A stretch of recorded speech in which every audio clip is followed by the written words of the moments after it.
De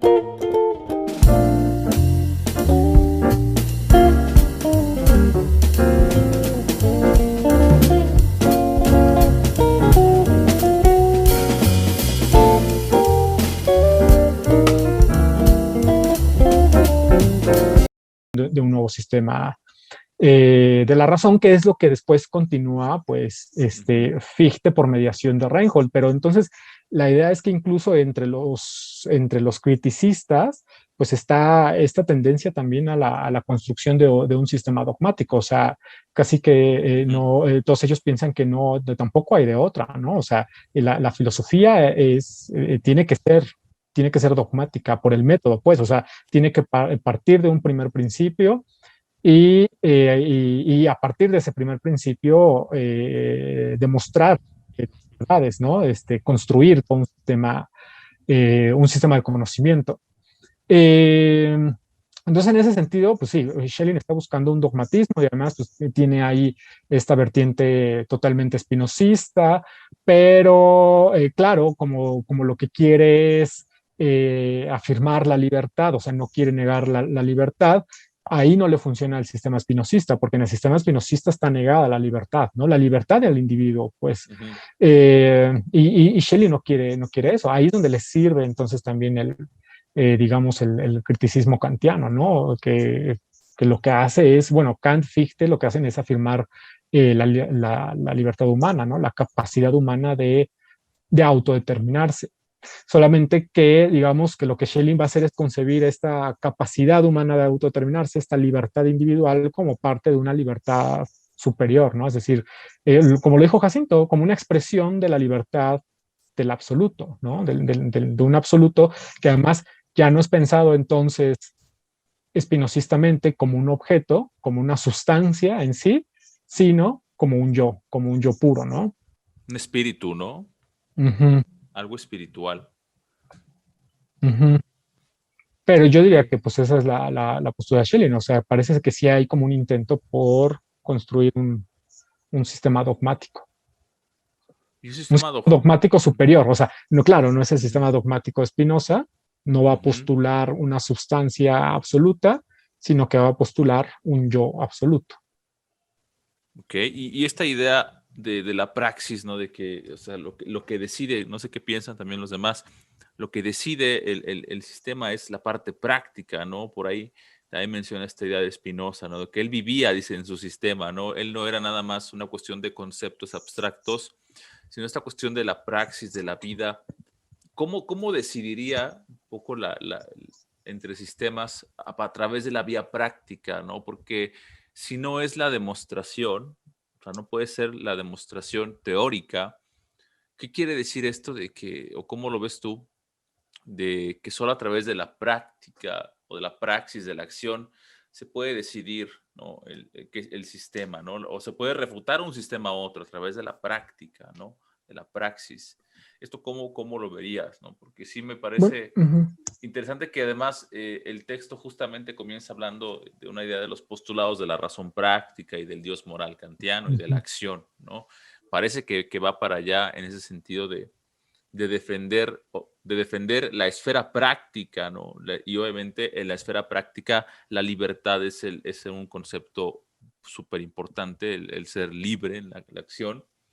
Pero ¿cómo entenderías esto, ¿no? De que a través de la vía práctica se puede refutar un sistema a otro, ¿no? Ahí sí, porque en la esfera teórica no hay manera de decirlo.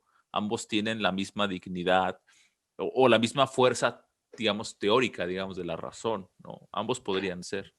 Pero Schelling habla de refutar, o sea, de que se puede refutar que un sistema puede refutar a otro desde la vía práctica. Bueno, más bien resolver esa lucha, ¿no? Dice, resolver esta lucha entre sistemas.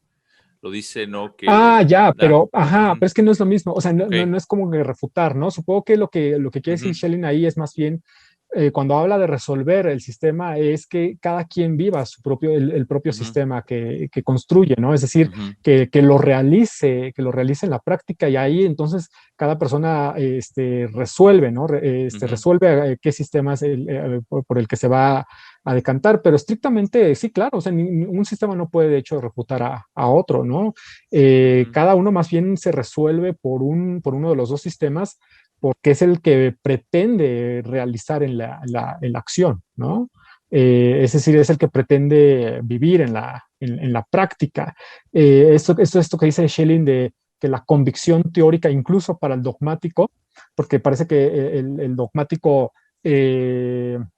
no le, digamos, tiene que tener una convicción teórica, pero esa convicción teórica solamente le puede venir por la práctica, ¿no? Es decir, por el modo en cómo vive su propio sistema, en cómo realiza en su vida el propio sistema por el cual se decide, ¿no? Pero es eso, o sea, es como supongo que cuando Schelling habla de resolver, se refiere a eso, ¿no? O sea, es como un decidirse, ¿no? Ahí se entendería más bien como un sinónimo de decidirse, como cuando decimos que alguien se resolvió a hacer algo, ¿no? Es decir, alguien se decidió a algo. Entonces, supongo que a eso se refiere, pero sí, estrictamente un sistema no No puede habría.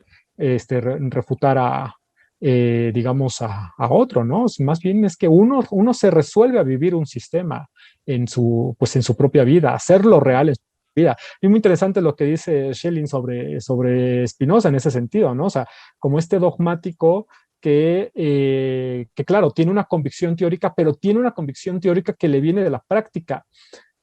El mismo título, ¿no? De su propio sistema, dice Schelling, o sea, ¿por qué Spinoza le llama a su propio sistema una ética? Ética. O sea, cuando empieza con una metafísica teología, ¿no? Porque además ahí los límites están borrados entre la metafísica y la teología, porque Dios es todo, o sea, Dios es la sustancia absoluta. Eh, pero empezamos, digamos, con una metafísica más ruda y dura, ¿no? En Spinoza, del primer libro de la ética. Pero todo eso, sabemos que la idea de pensar a Dios como inmanente a la creación en Spinoza era con un objetivo que tenía que ver con la felicidad humana, ¿no? Es decir, esta creencia de Spinoza de que la infelicidad humana tiene que ver precisamente con pensar en un Dios que está separado de su creación, ¿no? Que está separado de nosotros, que no tiene nada que ver con nosotros. Entonces, de ahí que Spinoza llegaba a postular entonces esta idea de un Dios inmanente, ¿no? Como la única sustancia de la cual somos una expresión nosotros, es decir, vivimos en Dios, y que eso tiene que ser entonces motivo de la felicidad humana, ¿no? Para Spinoza, de la beatitud, o decía él, pues. Entonces ahí está interesante ese comentario de Schelling, ¿no? O sea, la convicción teórica de Spinoza le viene más bien por una cuestión práctica, porque Spinoza realiza su propio sistema, vive su propio sistema, o sea, cree en su propio sistema y vive su vida sobre esa creencia, pues. Ya. Entonces sería como una cuestión de sintetizar.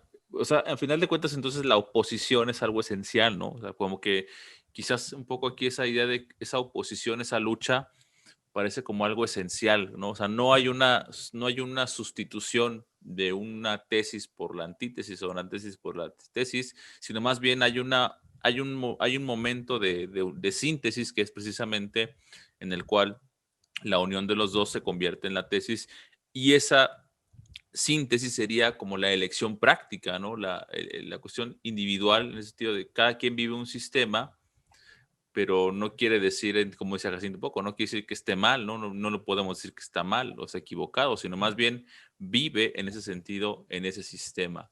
Eso se referiría un poco, así lo entenderías, lo de la cuestión práctica, ¿no?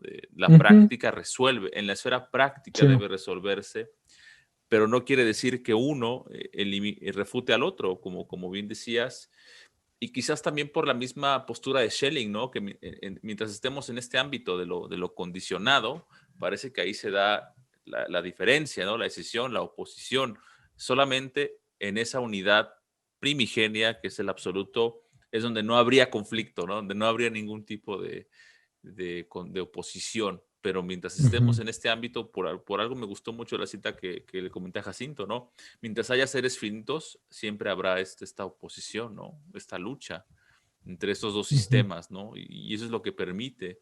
O quizá también lo que está diciendo es que esta existencia condicionada es contradictoria, ¿no? O implica la oposición, ¿no? Más que sea contradictoria, implica una oposición. No sé si quieras comentar aquí lo que están escribiendo también, Alberto. Había un comentario, ¿Algo? sí, el comentario de Manuel, bueno, la pregunta más bien, pues me parece muy interesante, cómo el idealismo absoluto es decir, el de Schelling defendería su cosmovisión contra la crítica kantiana a la metafísica dogmática.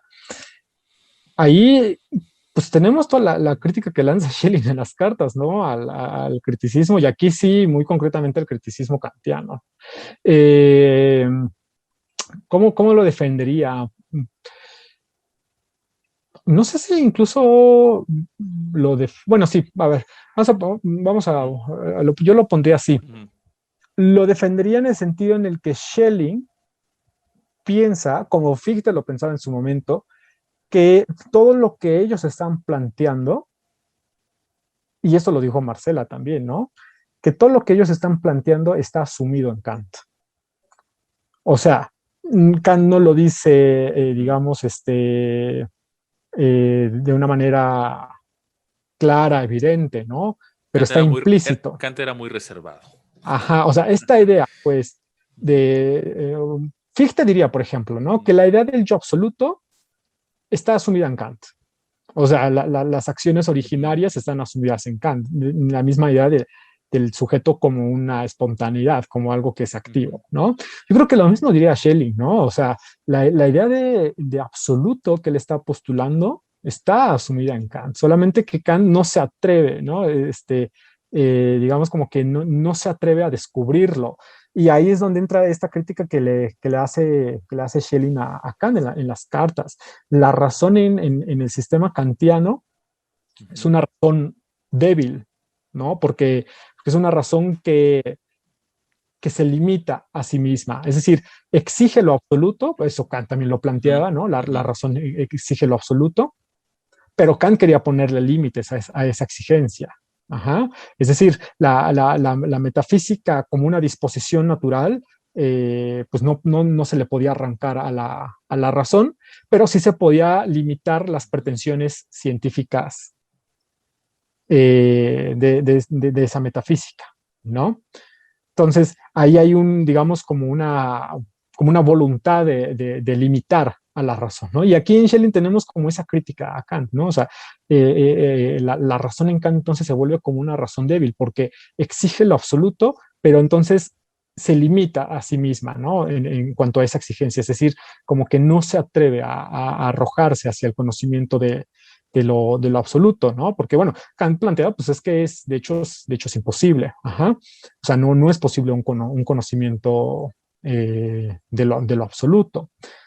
Lo ¿Y que, qué es lo que decía lo Kant? que, lo que caracteriza para ti al criticismo es como esa limitación a trascender pues los límites de lo condicionado, ¿no? O sea, Sí.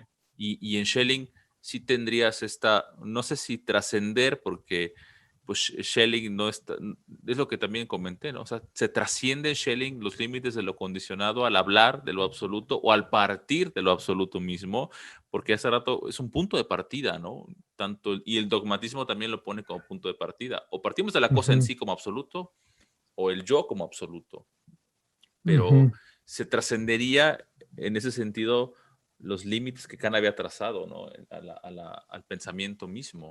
Pues es que ese es como lo interesante, ¿no? Es un punto de partida en tanto un postulado, en tanto que es un postulado, ¿no?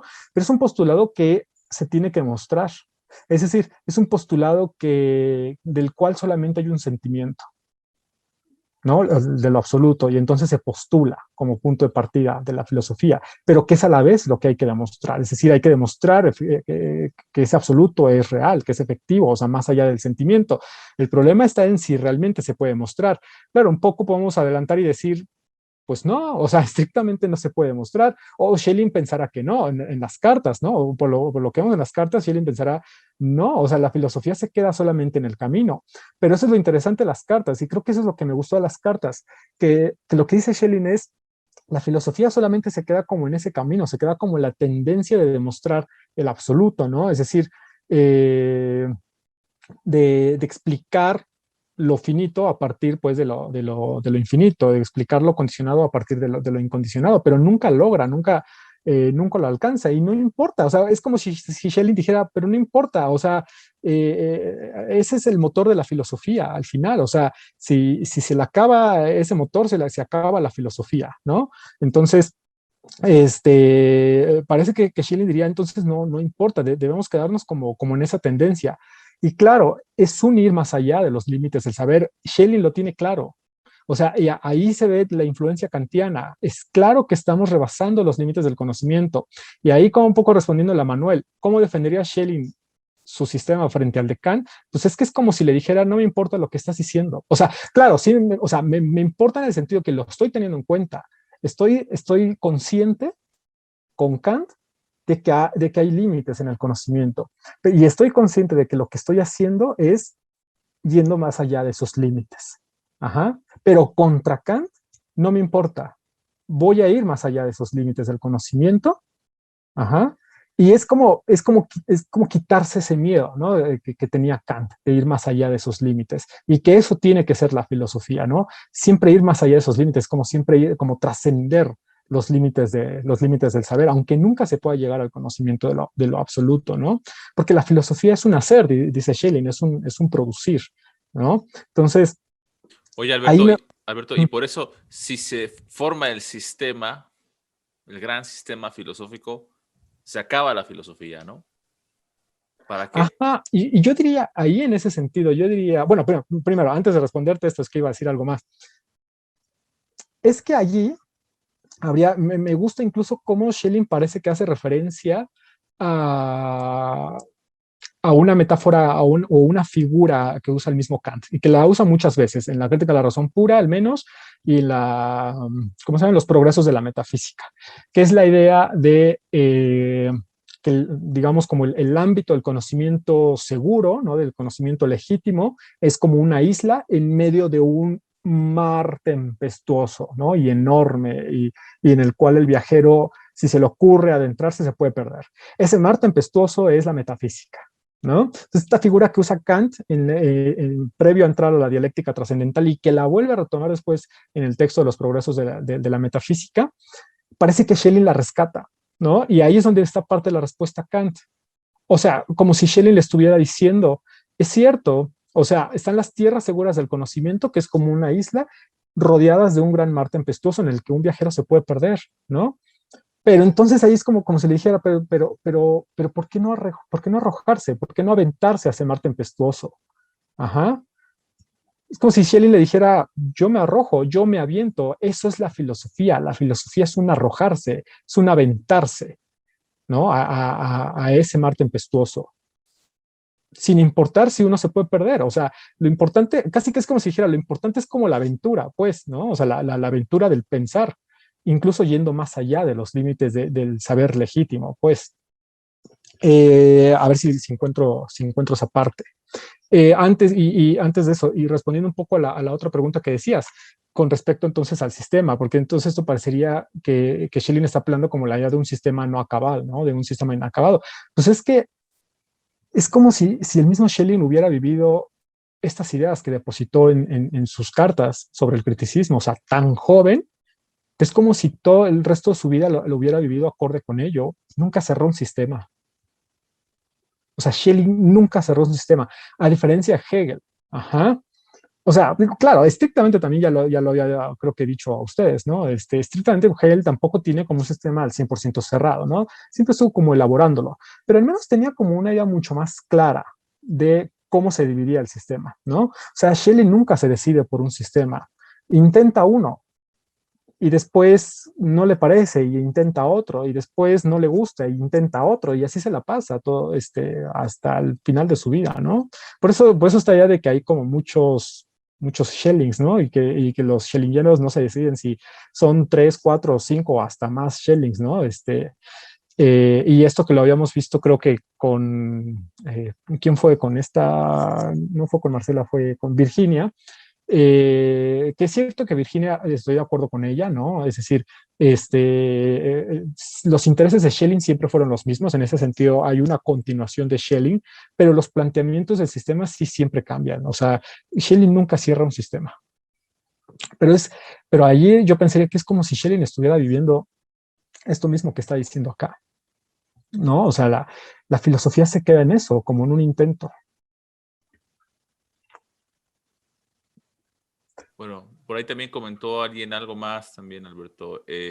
Bueno, Ajá. Pedro decía si se podía decir que Schelling busca una superación de ambos sistemas. Creo que igual ya comentaste un poco más algo al respecto de esto, ¿no? De si en realidad es que una superación sería acabar con la filosofía, ¿no?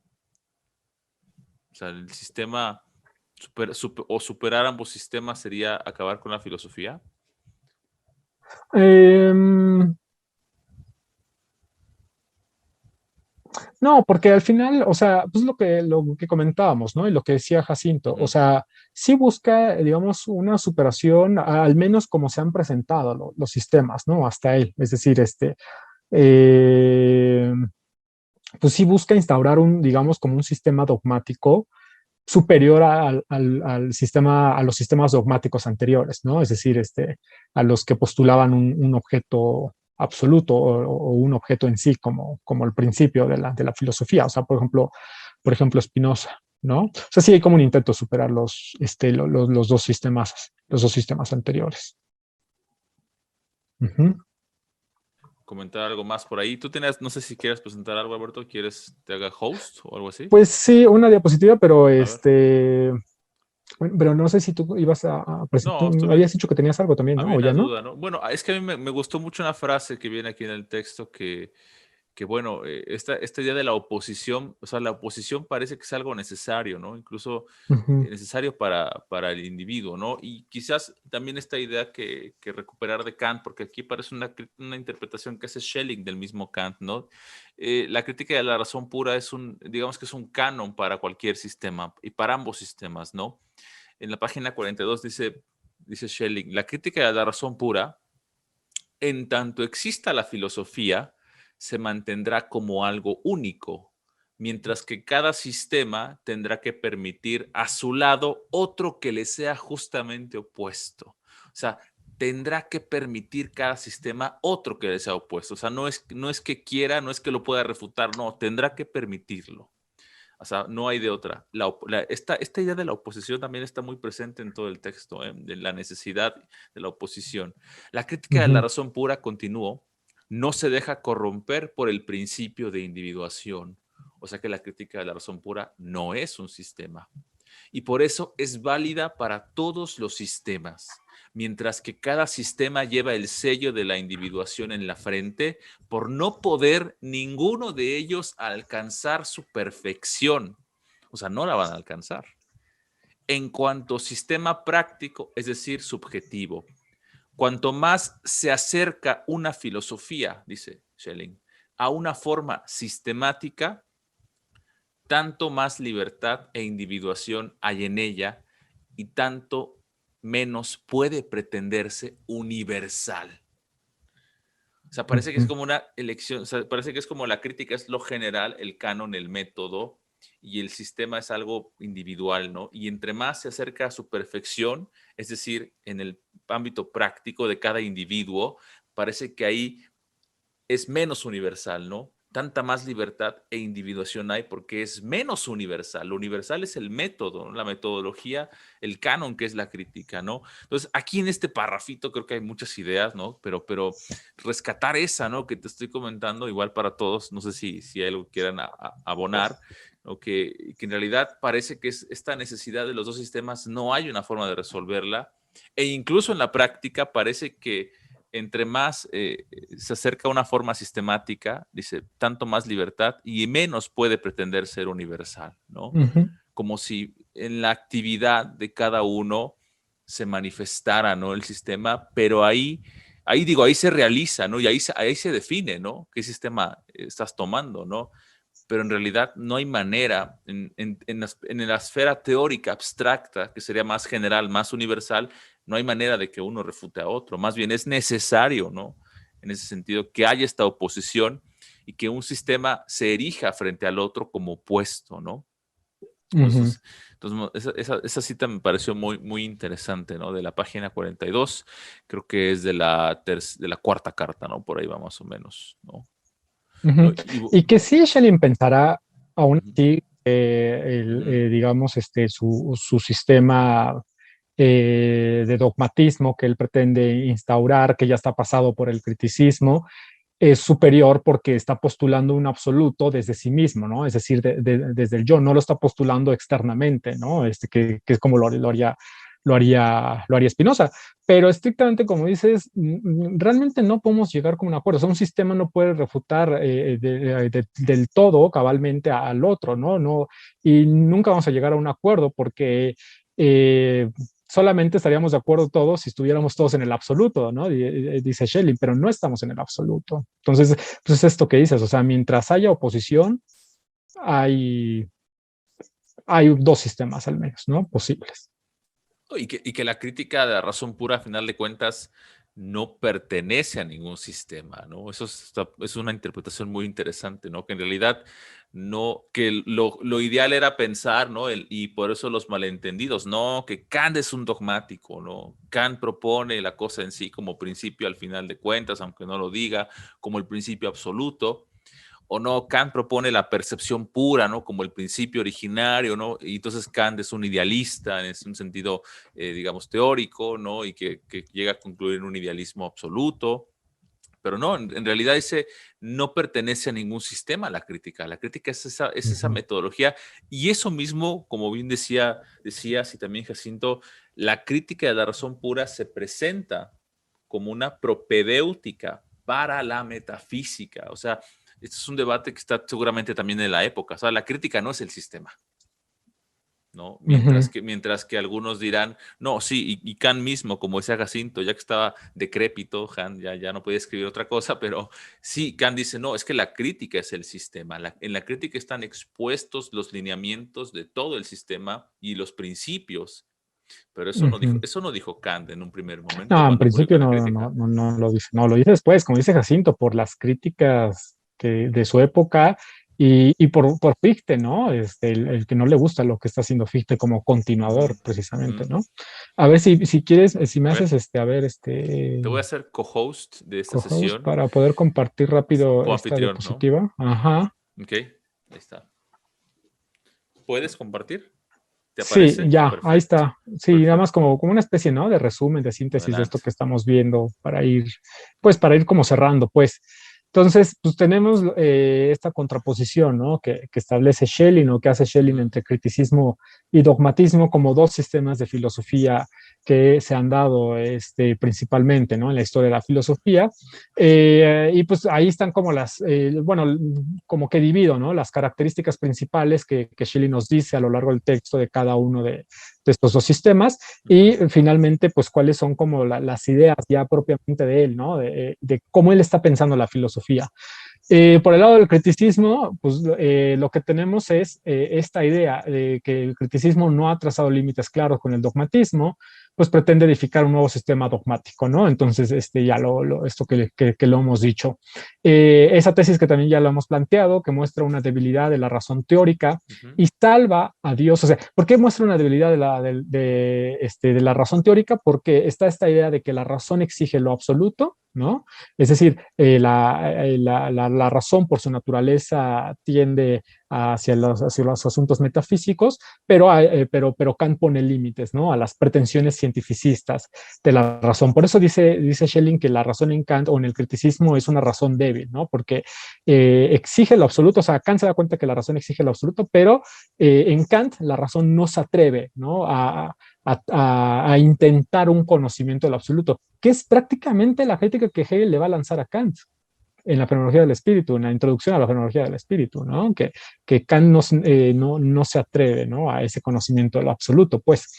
Y si acaso salva a Dios como necesario para la moralidad, ¿no? Porque dice como si el criticista se diera cuenta que sin Dios se le viene abajo la cuestión moral también, ¿no? Entonces termina metiéndolo, pero como para salvar la moralidad, ¿no? Y siempre me recuerda mucho esto que después Nietzsche dirá, de que, bueno, no dice nombres, pero sí dice que hay de esos filósofos que sacan a Dios por la puerta delantera y lo meten por la puerta trasera, Ujú. ¿no? O sea, pues Kant, pues se está refiriendo a Kant.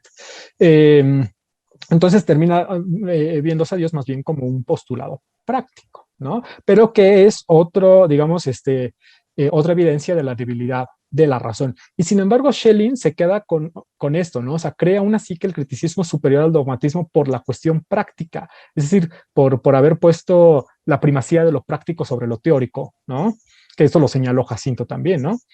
Pretende una síntesis entre sujeto y objeto, como lo pretende también el dogmatismo, solamente que el criticismo lo pretende del siguiente modo, o sea, por una vía distinta. El objeto debe perderse en el sujeto, ¿no? Y pide que aspiremos a una inmutable mismidad, a una actividad ilimitada.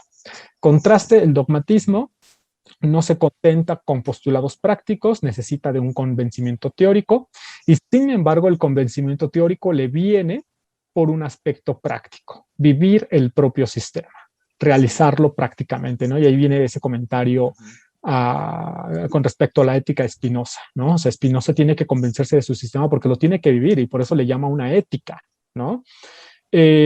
Pretende una síntesis entre sujeto y objeto, pero en donde el sujeto se confunda con el objeto, ¿no? O sea, lo que tiene ahí preeminencia, digamos, es el objeto, no el sujeto.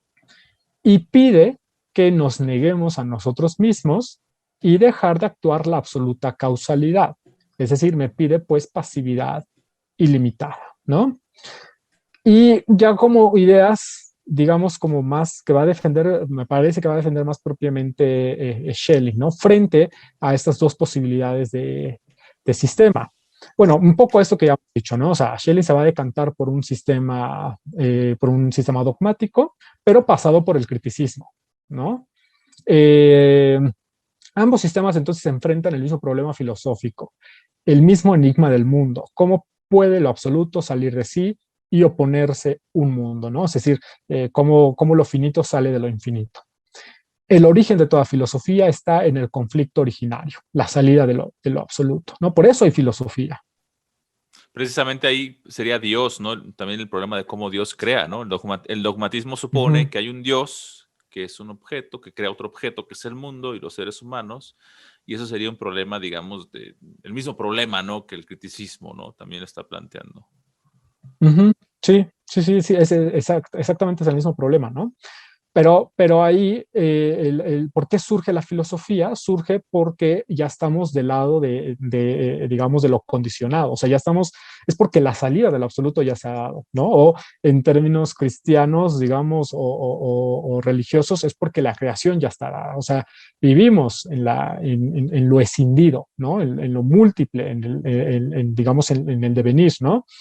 Por eso se origina la filosofía. La filosofía surge entonces en el terreno de lo condicionado, pero responde a la exigencia racional de incondicionado, lo que nos lleva y coloca más allá de los límites del saber. Y aquí es donde Schelling está ya proponiendo lo que va a ser propio de su filosofía, ¿no? De su sistema. Es decir, la filosofía de antemano, ya desde que responde a una exigencia racional de incondicionado, está puesta ya siempre más allá de los límites del saber, ¿no? Pero es consciente de eso, o sea, Schelling es consciente de eso, o sea, ya está pasado por Kant.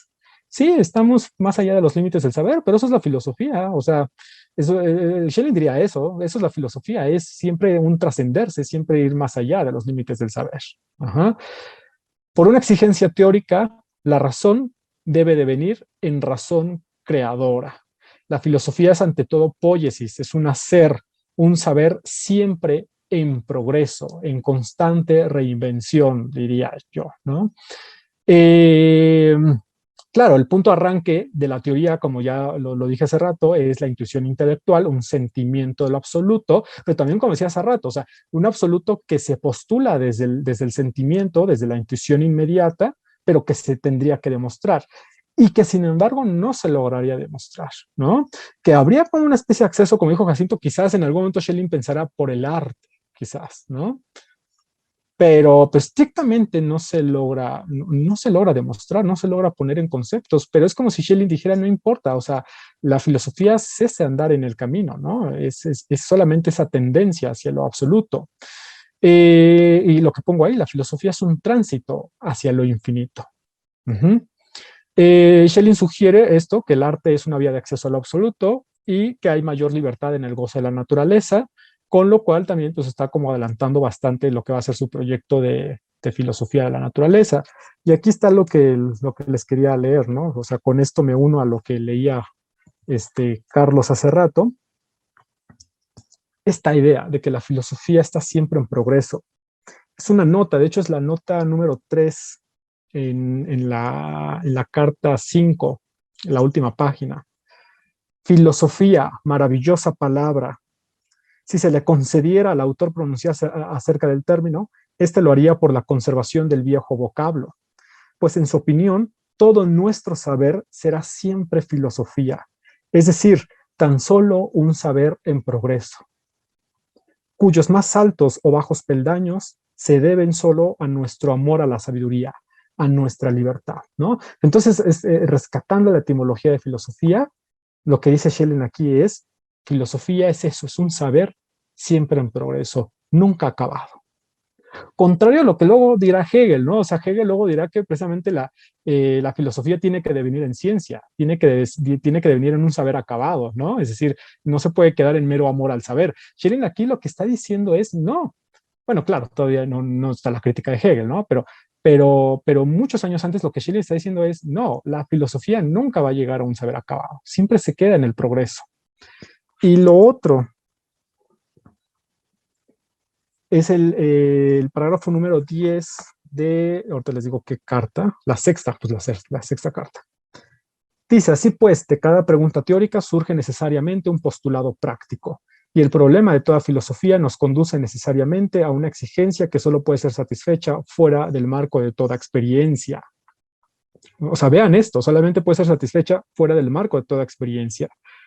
La exigencia, la razón. Esto me lleva necesariamente más allá de los límites del saber, a una región, vean cómo retoma esta imagen de Kant, ¿no? De la isla como las tierras del conocimiento seguro. Esto me lleva necesariamente más allá de los límites del saber, a una región donde no encuentro tierra firme, sino que he de crearla yo yo mismo, para poder mantenerme firmemente en ella.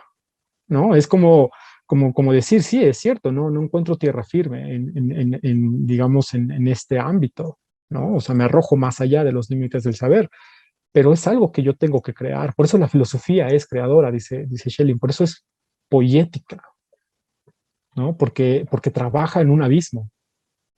Vamos a ponerlo así, porque la filosofía trabaja en un abismo, justamente. Y en ese abismo tiene que crear, tiene que construir. Eso es muy cercano, bueno, un poco cercano a Kant. También esa metáfora que dices de la isla es la que aparece, ¿no? En la crítica, en el texto, en la parte sobre la distinción entre fenómena y noúmena, ¿no? Para iniciar como el recorrido, ¿no? Que hace, digamos, toda la crítica del ámbito del entendimiento, ¿no?